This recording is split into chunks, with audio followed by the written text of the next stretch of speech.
Michelson's face is unrecognizable. It's severely swollen and splotchy where it was once healthy and vibrant.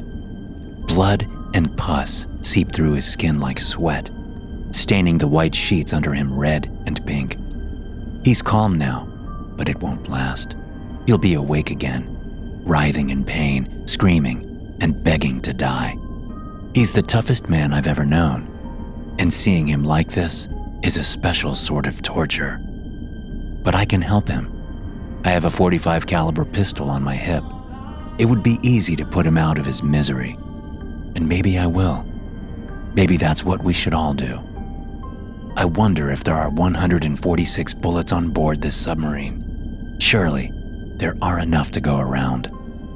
Otherwise, I fear we're all facing a long, painful, and slow death. I boarded the submarine with 15 other Navy SEALs at Kings Bay Naval Submarine Base. All our equipment was already loaded on the ship, except the small packs that we each carried with us for the few days we would be on board. It wasn't my first time getting on a nuclear-powered submarine to hitch a ride somewhere, so it did not surprise me to hear the submariners grumble about freeloading oxygen breathers as we got on board. They pretended like they were saying it under their breath, but they really wanted us to hear it. A little Navy-to-Navy shit-talking. But I laughed it off. Navy SEALs are, by definition, the best of the best. These guys got jokes, Michelson said from behind me as one of the submariners showed us through the cramped vessel. Let them have their jokes, I said to him, loud enough for anyone in earshot to hear me. You'd have to have a good sense of humor to stay on one of these death traps for months at a time. Michelson laughed. Hey, he said with mock outrage. The U.S. Navy submarines have had a spotless record in recent years. Not a crash or a meltdown. Before Michelson could get the entire word out, the guy leading us into the sub spun around. Don't say it, he shouted. At first, I thought he was joking, but his face told me differently. It's bad luck to talk about that stuff on the sub, he said. He was a young guy whose cloth nameplate read Parks. He really took this stuff seriously. All right, man, Michelson said. I didn't know. Just a little friendly razzing. Parks looked at us for a moment, while the guys behind us grumbled about the holdup. Then he turned around and led us deeper into the sub. We passed submariners pretty much everywhere. Sometimes, we had to squeeze past each other with not an inch to spare. Much more intimate than I like my travel. But I went where Uncle Sam told me to go, and how he told me to get there. Parks showed us our bunks, which were about the size and shape of a coffin, with the big difference being there was no lid, only curtains on the one open side. You had to slide in sideways and close the curtains if you wanted any privacy. These bunks were stacked 4 high and 6 deep in one cramped corridor, a total of 24 beds in one particular stretch of hallway. Each of the little beds lifted up, revealing a shallow box where our clothing and any personal gear would go. We unloaded our packs into our assigned bunks, and then wandered out to the crew's mess, while submariners buzzed about us, getting ready to embark. One of the guys on my team, Holloway, produced a deck of cards, and we spent an hour or so playing. We heard some announcements about getting underway, and then we felt the sub move. Soon after, a submariner came through the mess and said, "Get ready for the angles and dangles, gentlemen." Sure enough, we felt the sub tilt as it dove, making us lean back or forward in our seats, depending on which way we were facing. After a couple of minutes, the sub leveled out, and we were on our way. There were about 10 of us SEALs in the mess, including Michelson and Holloway. The rest of the guys were either in their bunks or working out in whatever small space they could find where they wouldn't be disturbed. Since we didn't have any jobs to do, we were just killing time. It would be 4 days until we were in position to insert into a foreign country where we weren't officially supposed to be. So we had 4 days to kill. Unfortunately, things went to shit on the 3rd day, and they went to shit real quick. I awoke to alarm klaxons. I hit my head on the bunk above me as I tried to sit up. Guys were running through the tight hallway toward the bow of the ship. One submariner almost tripped over me as I swung out of the bunk.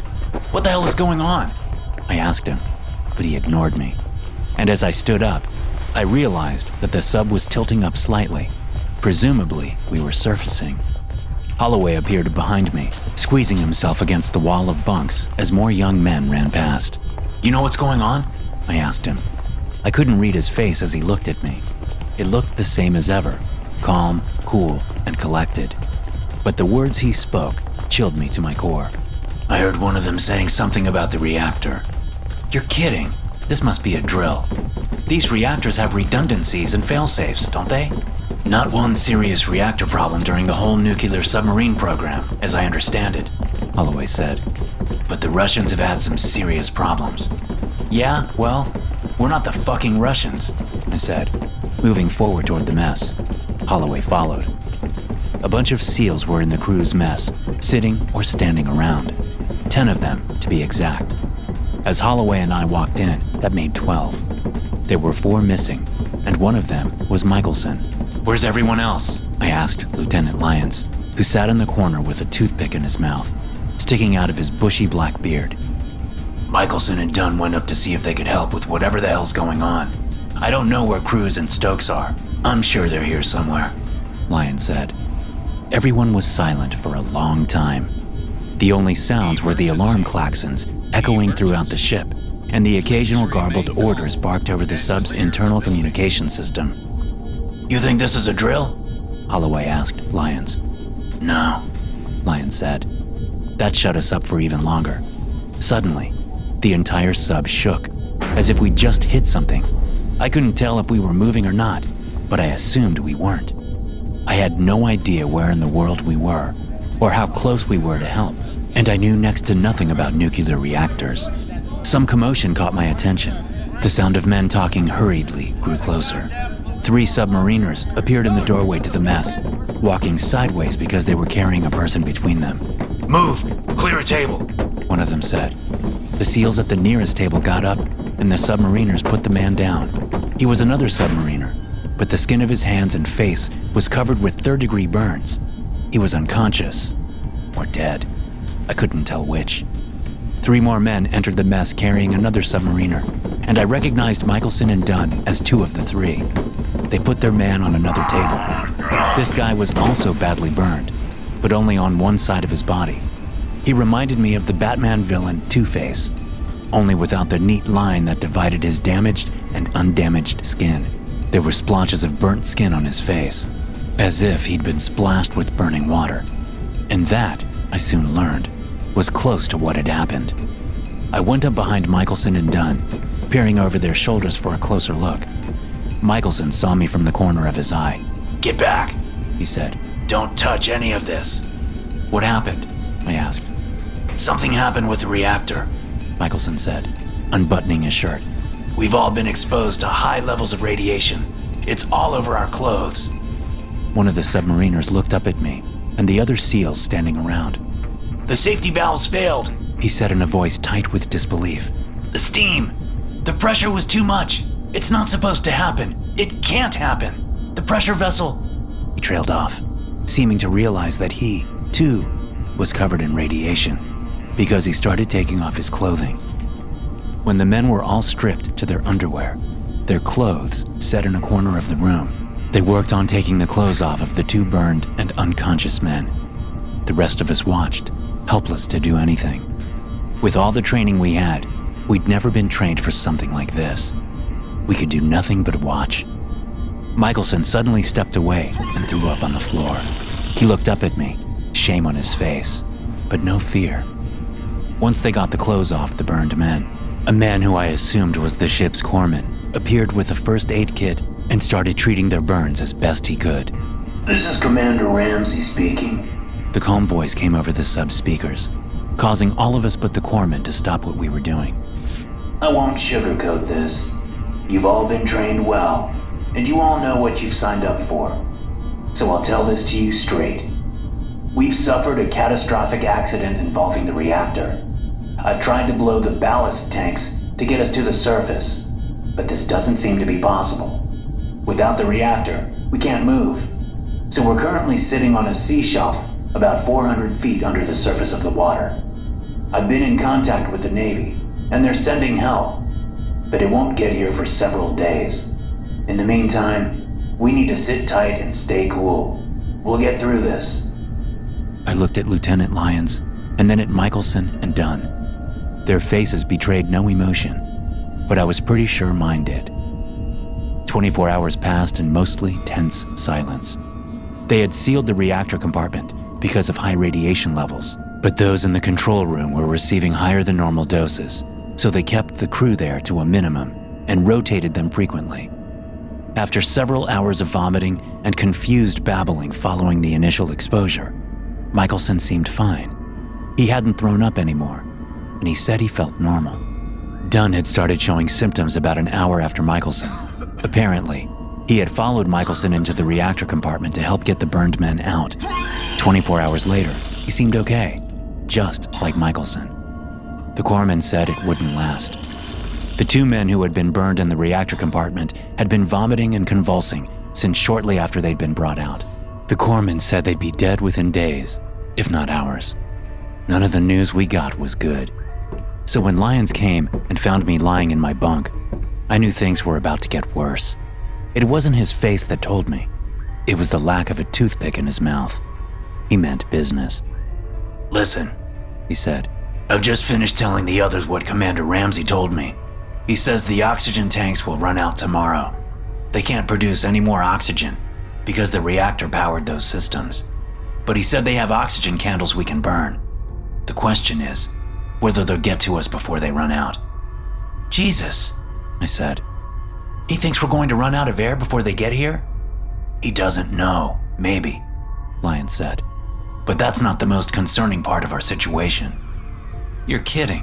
What is it? Killer sea monsters closing in on us?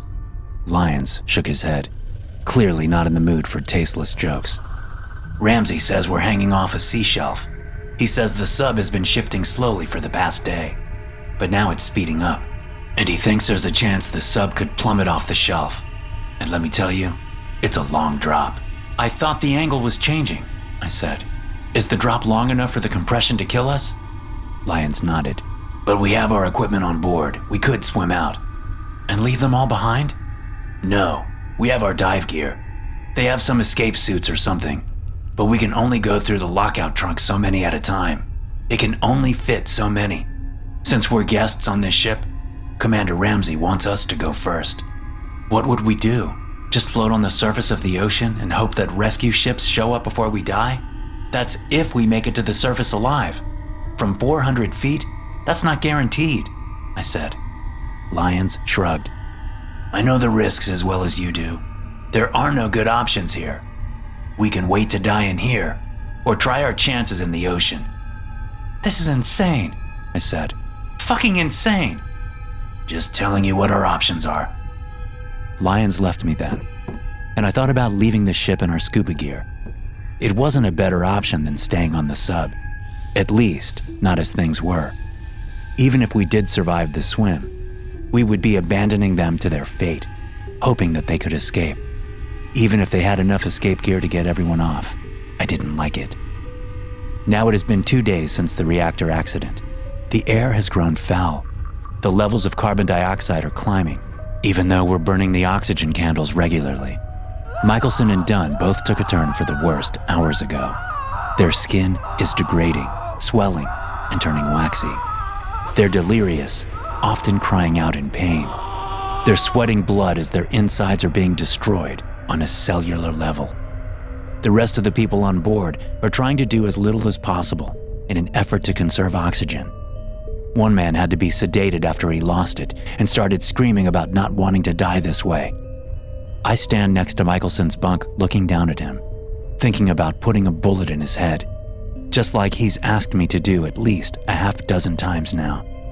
And I think about putting a bullet in my own. My chances are only slightly better if I do what Lyons wants and swim out of the sub. But I know I'll take the chance. I don't have a choice. I know we should have left by now, to give the submariners more oxygen. So it's time to leave, to say goodbye. Lyons and the rest of the team are waiting for me near the lockout trunk. I volunteered to say the last goodbye. I grab Michelson by the hand. His skin feels loose, as if a strong yank would separate it from his muscle. He's delirious now, half conscious. His swollen lips are cracked and bleeding. I put the barrel of my pistol to his head and say one last goodbye to my good friend. And then I pull the trigger. Dunn is next, and he's semi-conscious. He looks up at me from between his swollen eyelids. His lips move. "Do it," he whispers. "Please." "It's been a pleasure," I say, putting the barrel to his head, and then I pull the trigger. The submariners are silent as I pass them, their bloodshot eyes following me as I head to the lockout trunk. The sub shifts under our feet, the angle growing steeper. There isn't much time. Commander Ramsey is outside the lockout trunk. He shakes my hand before I suit up in my diving gear. "Thanks for the ride, Commander," I say. He smiles weakly. "Good luck." Once I'm suited up, I join the rest of my team in the lockout trunk. Ramsey seals it from his side, and shortly after, water pours in from the ocean. It's freezing cold, even through the wetsuit. As the water fills up and the pressure changes, I have my doubts that all of us will live through this. 400 feet is a long way to go, and the oxygen in our tanks actually becomes toxic at this depth. The best thing to do is take one breath and swim hard for the surface, hoping we don't end up with nitrogen bubbles in our brains.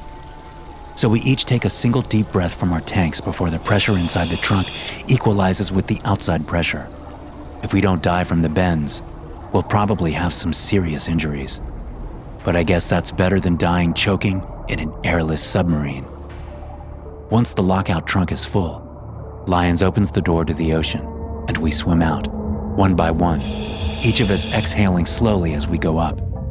This is because as the pressure changes, the gas in our lungs expands, so we need to exhale to avoid rupturing our lungs. There's enough sunlight filtering down, so I can see the submarine growing smaller beneath me as I swim up. It seems to be moving. I watch as it slides off the gray sea shelf, plunging in slow motion down into the black depths below. No submariners managed to get out. There wasn't enough time. Maybe it's better this way for some of them. Instead of dying slowly and painfully from a lack of oxygen, the pressure will crush the submarine once it gets to a certain depth, killing those on board quickly. I turn my attention back up toward the ocean surface, breathing out of my mouth as I ascend. Since the gas in my lungs is expanding as I go up, it feels as if my lungs are staying full, even though I'm not taking a breath. After nearly 4 minutes, I break the surface of the ocean. Some of the other guys are already up, and I see that many of them are bleeding from the nose. The water in front of me is pink, and a finger to my upper lip reveals that I'm bleeding too. Off in the distance, I see a ship of some kind, and it looks like it's coming closer. A rescue boat, too late to save the crew. I notice that 2 guys are missing as I look around. "Where are Gibbons and Sanchez?" I ask Lyons. He just shakes his head. I can feel an ache settling into my joints, and I know I have the bends. I'm sure we all do. But we're alive, which is more than I can say for the 130 men left on this sinking submarine. Thanks for listening. If you enjoy these stories, be sure to subscribe to the podcast and check out some more of my episodes here.